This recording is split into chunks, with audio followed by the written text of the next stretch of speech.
Hi guys, gawa tayo ng wall mounted phone holder. Pwede rin po siyang male plug hanger. So ito po yung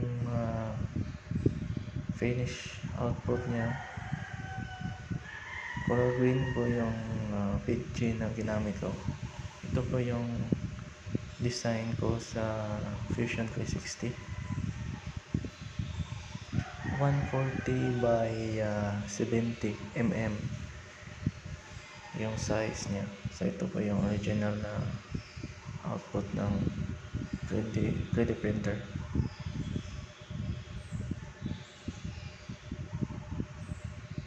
Kasya po niyan yung isang cellphone,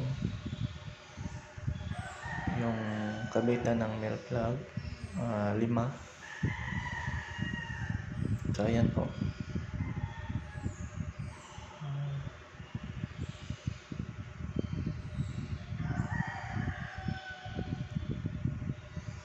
Mas maganda po is PG po yung gamitin. Tapos sa likod nilagyan ko ng double-sided tape. So ayan. Pwede po na nakahiga yung cellphone.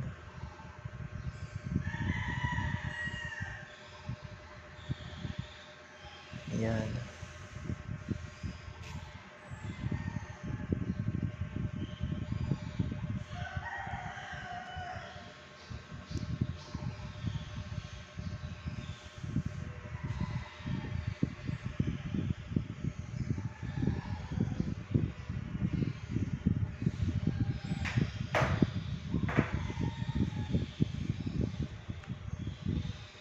Please like and subscribe po. Thank you.